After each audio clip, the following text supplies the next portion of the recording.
اور تم اور ہم سر کٹانے کا تو اس وقت موقع ہی نہیں ہے. سر جھکانے نہیں آتے, وہ سر کٹانے آتے, ہم سر جھکانے نہیں آتے. پھر ہم کس سنیت پر عمل کرتے ہیں؟ مجھے بتاؤ. گھمنڈ ہم سنیے, بالکل آپ سنیے, انکار نہیں کرتا. وہ کیسا سنی جو نبی کی آنکھ کو ٹھنڈک نہ پہنچائے؟ وہ کیسا سنی جس کے لیے رسول اللہ فرمائے جو نماز چھوڑ دے گا اس سے بیزار ہو, حضور جس سے بیزار ہو وہ عاشق رسول ہوگا. اگر میں حدیث سے ہٹ کے بات کروں, آپ کو حق ہے, بلن پور والوں تمہیں حق ہے. اگر میں حدیث میں نہیں ہے, اللہ کے رسول نے فرمایا جس نے جان بوجھ کے نماز چھوڑی میں محمد اس سے بیزار ہوں. آقا فرماتے ہیں اس سے بیزار ہوں. آقا فرماتے قیامت کے دن اس کے ساتھ میرا کوئی وعدہ نہیں ہے. آقا ارشاد فرماتے جس نے شراب پی اللہ اس نے گویا کہ مجھے جھٹلایا ہے. یہ کیا مل لیا؟ کون سے سنیے؟ جس نے ہتاش کے پتوں کو یا جوئے کو اپنے ہاتھ میں لیا گویا اس نے اپنے ہاتھوں کو سور کے رنگ میں رنگ لیا ہے. جس نے سود کھایا گویا اس نے اپنی ماں کے ساتھ 36 مرتبہ زنا کیا ہے. کون سے سنیے؟ جنت کا خواب دیکھتے, داڑیاں مڈا کر گٹھوں میں پھینکاؤ, مشرکین اور یہودیوں کی طرح چہرے بناؤ اور پھر سوچو ہم جنت میں نہ جائیں گے تو کون جائے گا؟ بڑی معذرت کے ساتھ راستہ چنا ہے جہنم کا, اور خواب دیکھ رہے ہو جنت کے.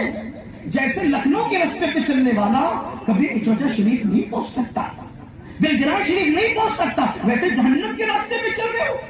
پھر جنت میں کیسے پہنچو گے میرے بھائی؟ میں غصے میں نہیں کہہ رہا ہوں, میرے دل کا درد ہے. مجھے بتاؤ نا, آقا بے نمازی سے اتنی نفرت کر رہے ہیں کہ صحابہ سے کہتے ہیں بے نمازی کے ساتھ بیٹھا نہ کرو. جو نبی بے نمازی کے ساتھ صحابہ کو بیٹھنے سے منع کرے یہ کہتے کہ ان پر تو آسمان سے لعنت برستی ہے. آقا فرماتے ہیں لعنت برستی ہے. سونے کی انگوٹھی ایک صاحب پہن کے آگے حضور نے چہرہ پھیر لیا. صرف سونے کی انگوٹھی صحابی نے پہن لی تو حضور صحابی سے منہ پھیر لیتے ہیں. زنا کے اڈوں کو آباد کرو گے حضور ہاتھ پکڑ کے جنت کے لیے. میرا عقیدہ ہے شفاعت لأہل الکبائر من امتی, میں شفاعت کا منکر نہیں, بلکہ میرا عقیدہ تو یہاں تک ہے کہ کیا ہی ذوق افزا شفاعت ہے تمہاری واہ, عرض لیتی ہے گناہ پرہیزگاری واہ. میرے عزیزوں بتاؤ, میں اپنی بہنوں سے بھی پوچھتا ہوں, بتاؤ میری بہنوں, جب جہنم میں سب سے ہلکا عذاب یہ ہے کہ پیروں میں آگ کی جوتیاں پہنائی جائے گی. جب دنیا کی آگ پر ہم پیر نہیں رکھ سکتے تو جہنم کی آگ کی جوتیاں جب پیر میں پہنائی جائے گی, یہ بھیجا کھولے گا تو اپنا کیا بنے گا. اسی پہ بس نہیں, ذرا جلدی جلدی اپنی بات کو اختتام کی طرف پہنچاؤں, اس لیے کہ آپ کو میاں صاحب کا خطاب بھی سننا, میرا وقت مکمل ہو رہا ہے. توجہ. آقا فرماتے ہیں ہم نے دیکھا, آقا فرماتے ہیں ہم نے دیکھا جہنم میں کچھ عورتیں جہنم میں اوندھی لٹکی ہوئی. آقا کی حدیث نہ ہوتی تو میں بیان نہ کرتا. اس کو علامہ جلال الدین سیوطی لکھ رہے ہیں.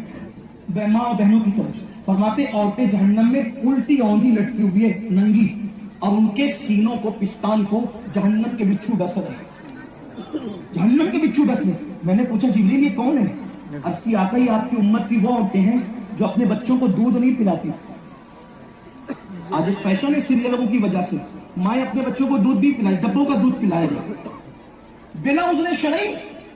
بچوں کو دودھ پلانے سے نہ رکو, بیماری ہے, کوئی مسئلہ ہے, کوئی حرج ہے, الگ بات ہے, لیکن بچے کو دودھ پلانا اتنا قیمتی ہے کہ اسلام کہتا ہے اگر کسی ماں کا بچہ دودھ پیتا ہے اور رمضان شریف کے ایام ہے اور اس کو ایسا لگتا ہے کہ میرے روزہ رکھنے سے دودھ خشک ہو جائے گا, بچے کو دودھ نہیں ملے گا, تو اسلام کہتا ہے کہ ان دنوں ماں کو رخصت ہے کہ وہ روزہ چھوڑ دے, لیکن بچے کو دودھ پلائے. آپ غور کریں, رمضان المبارک جیسے مہینے کا روزہ ماں کو چھوڑنے کی اجازت ہے تاکہ بچہ بھوکا نہ تڑپے, لیکن آج تو جوان ہونے کے لیے, دیر تک خوبصورت دکھنے کے لیے اور فیشن کے طور پہ بچوں کو دودھ نہیں پلائے. دودھ پلانے کی کیا برکت ہے پتہ ہے؟ میرے آقا علیہ السلام فرماتے ہیں جب عورت اپنے بچے کو دودھ پلاتی ہے تو ہر قطرے کے بدلے میں اللہ اس کو جہاد میں شریک ہونے کا ثواب عطا فرماتا ہے, اور فرشتہ اس کی پیٹھ ٹھوک کر کے کہتا ہے اللہ کی بندی تو آج گناہ سے ایسے پاک ہو گئی جیسے ابھی اپنی ماں کے پیٹ سے پیدا ہوئی. آپ کیا سمجھتے ہیں دودھ پلانے کی برکت؟ اور آپ تو سائنس بھی کہہ رہی ہے جو مائیں اپنے بچوں کو دودھ نہیں پلاتی ان کو سینے کا کینسر ہونے کا خطرہ ہے. سینے کا کینسر آج اس لیے بڑھ گیا کہ مائیں بچوں کو دودھ نہیں پلا رہی. اور میری بہنوں سے کہتا ہوں برا نہ ماننا, یہ ڈبے کے دودھ پلانے سے بھوک تو ختم ہو سکتی ہے, لیکن مقصد بھوک ختم کرنا نہیں ہے,